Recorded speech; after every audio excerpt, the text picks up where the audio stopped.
Hello friend, আরশোলা একটি অতি বিরক্তকর পতঙ্গ। আর এরা আমাদের শুধু বিরক্ত করে তা না, এরা আমাদের শরীরের নানা রকম রোগ ব্যাধির কারণ হয়ে দাঁড়ায়। আমরা যখন রান্নাঘরে লাইট অফ করে রাতের বেলা ঘুমোতে যাই, তখন দেখবেন এদের আনাগোনা রাতের বেলা শুরু হয়ে যায়। এরা আমাদের অজান্তে আমাদের খাবার দাবারে মুখ দেয় এবং নানা রকম রোগ জীবাণু আমাদের শরীরে সৃষ্টি করে। আমরা হয়তো না জানতে সেসব খাবার খাই বা সেগুলো খেলে দেখবেন আমাদের নানা রকম ফুড পয়জন হয়। এতে আমাদের শরীরের যেমন ক্ষতি হয়, তেমনি আমাদের অনেকটা টাকাও বেরিয়ে যায়। এছাড়া আমরা অনেকে দেখবেন এই আরশোলা মারার জন্য হয়তো বাজার থেকে অনেক রকম ওষুধ, কেমিক্যাল বা স্প্রে এনে আমরা এতে দিই এদের গায়ে, তাই এরা হয়তো মরে যায়, কিন্তু এদের ডিম ফুটে আবার নতুন আরশোলা জন্ম নেয়। এছাড়া আমাদের এরকম ওষুধ কেমিক্যাল বাড়িতে দিতে একটু ভয় লাগে, কেননা আমাদের বাড়িতে বাচ্চারা থাকে।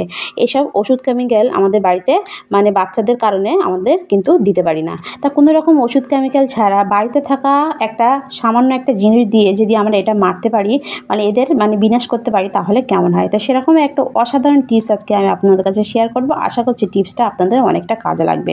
এটা আপনারা একবার অন্তত করে দেখবেন, তাহলে বুঝতে পারবেন এটা কতটা কাজে। তা ভিডিওটা শুরু করার আগে যারা আমার চ্যানেলে নতুন আছেন তারা অবশ্যই সাবস্ক্রাইব করে আমার পাশে থাকবেন, পাশে বেল আইকনটা বাজিয়ে দেবেন। তা চলুন ভিডিওটা শুরু করা যাক। তা দেখুন, এখানে আমি নিয়ে নিয়েছি কিছুটা ন্যাপথলিন। তা ন্যাপথলিন আমাদের প্রত্যেকের বাড়িতে থাকে। তো এটা আমরা কি করি, জামা কাপড়ের একটা বাজে গন্ধ দূর করার জন্য এটা আমরা ব্যবহার করি।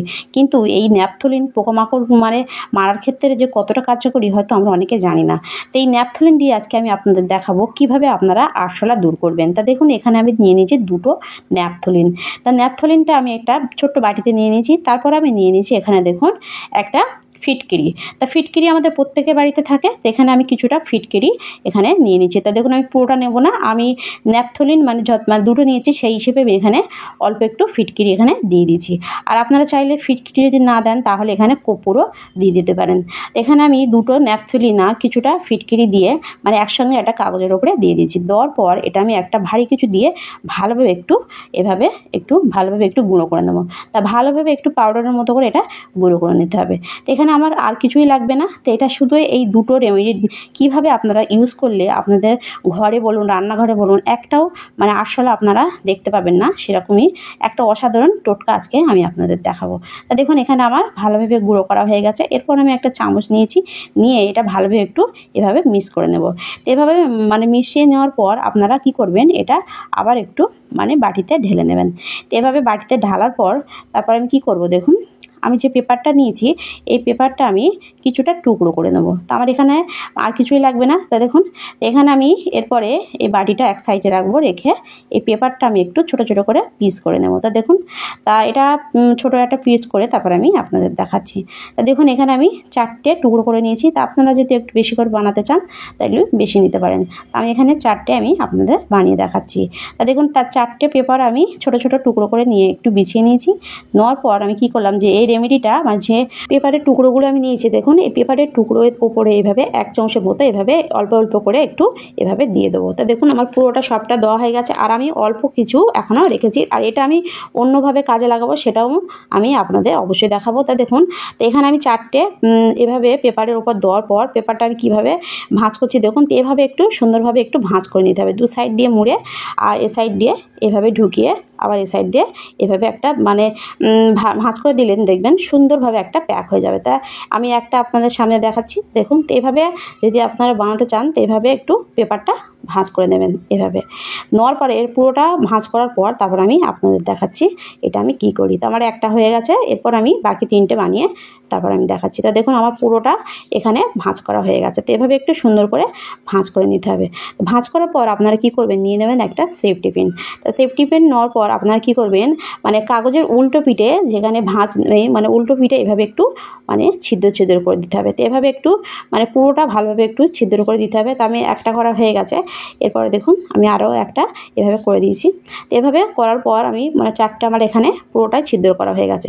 এরপর আমি এটা এক সাইডে রেখে দেবো। তারপর আমি দেখাচ্ছি এটা আমি কি করি। তা দেখুন, আমি যে বাকি যতটুকু মিশ্রণ আমি রেখেছিলাম সেটা আমি এরপরে কাজে লাগাবো। তো এটা কী কাজে লাগাবো, তো দেখুন এখানে আমি নিয়েছি একটা পাত্র, আর পাত্রতে আমি যে বাকি যে মিশ্রণটা আমি রেখেছিলাম সেটা আমি এতে দিয়ে দিয়েছি। দেওয়ার পর এতে আমি দিয়ে দেবো গরম জল। তা অবশ্যই গরম জল দিতে হবে, ঠান্ডা জল এখানে দেওয়া যাবে না। ঠান্ডা জল দিলে কিন্তু ন্যাপথলিনটা এখানে গুলবে না। ন্যাপথলিন গলানোর জন্য আপনারা কী করতে হবে, এখানে গরম জল অবশ্যই দিতে হবে। তা দেখুন আমি এখানে কিন্তু সব জল দিইনি, অল্প একটু জল এখানে দিয়ে দিয়েছি। এভাবে গরম জল দিয়ে একটি চামচ দিয়ে নেড়ে দেবেন, দেখবেন খুব সুন্দরভাবে ন্যাপথলিনগুলো গলে যাবে একদম। এখানে কিন্তু আমার ন্যাপথলিনটা একদম গলে গেছে আর জলের সঙ্গে ভালোভাবে মিশে গেছে। এরপর আমি নিয়ে নেবো ডেটল। ডেটল আমাদের প্রত্যেকের বাড়িতে থাকে, তা আপনারা যদি ডেটল না দেন এখানে স্যাভলনও দিয়ে দিতে পারেন। তো এখানে আমি 1 ডালা মতো ডেটল অ্যাড করলাম। তো অ্যাড করার পর এটাও ভালোভাবে একটু চামচ দিয়ে একটু নেড়ে নিতে হবে। তো এভাবে ভালোভাবে নাড়ার পর এটা কিন্তু একটা স্ট্রং সলিউশন তৈরি হয়ে গেছে। এটা যে আরশোলা মারার ক্ষেত্রে কতটা কার্যকরী আপনারা হয়তো অনেকে জানেন না। তারপর নিয়ে নেবো একটা ছোট্ট কোল্ড ড্রিঙ্কের বোতল। তো আপনারা চাইলে এখানে স্প্রে বোতলও নিয়ে নিতে পারেন। তো এখানে আমি ছোট্ট কোল্ড ড্রিঙ্কের বোতল এখানে নিয়ে নিয়েছি, নিয়ে আমি এই রেমেডিটা এতে ঢেলে নেবো। আর এই ডালাটা একটু আমি মানে কাঁটা চামচ বলুন বা সিফটিন বলুন একটু ছিদ্র করে দেবেন, নিলে দেখবেন এটা একদম একটা স্প্রে বোতল হয়ে যাবে। তা দেখুন এখানে কিন্তু আমার ঢেলা হয়ে গেছে।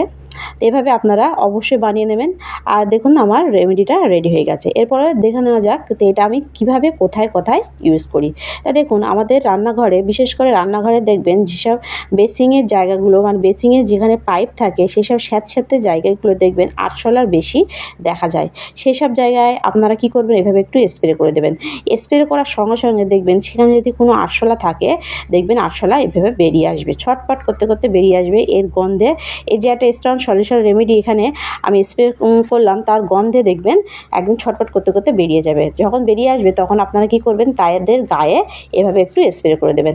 স্প্রে করার সঙ্গে সঙ্গে দেখবেন তারা একদম ছটপট করতে করতে মারা যাবে। তো দেখুন এখানে কিন্তু আমি আরশোলা আপনাদের সামনেই দেখাচ্ছি। দেখুন স্প্রে করার সঙ্গে সঙ্গে কিন্তু এরা বেরিয়ে এসছে, আর এখানে দেখুন এদের গায়ে দেওয়ার সঙ্গে সঙ্গে কিন্তু এরা মারা যাচ্ছে।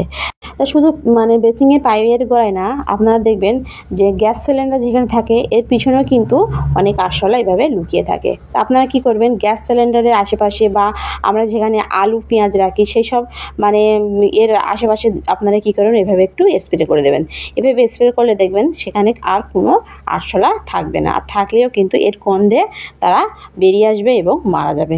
এছাড়া মানে গ্যাস সিলিন্ডারের যে পাইপ থাকে পাইপের ছিদ্র দেখবেন অনেক আরশোলা এভাবে লুকিয়ে থাকে। এইসব জায়গাগুলো আপনারা এভাবে স্প্রে করে দেবেন। এইভাবে স্প্রেটা আপনারা স্যাঁতস্যাঁতে জায়গায় কাজে লাগাবেন।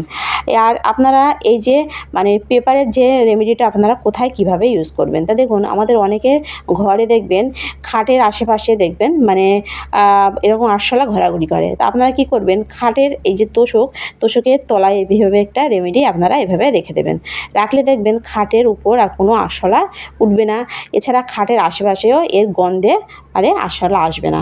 এছাড়া শোকেসের ভেতর বা আমাদের ঘরের শোকেসের নিচে মানে এসব দেখবেন আরশোলা মানে ঘোরাঘুরি করে। এসব জায়গায় আপনারা এভাবে একটা রেখে দেবেন, তাহলে দেখবেন এখানেও আরশোলা আসবে না। এছাড়া দেওয়ালের ওপরেও দেখবেন অনেক সময় এরকম মানে লাইটের যেখানে বোর্ডগুলো থাকে সেসব জায়গায়ও আরশোলা থাকে। এসব জায়গায়ও আপনারা এটা রেখে দিতে পারেন।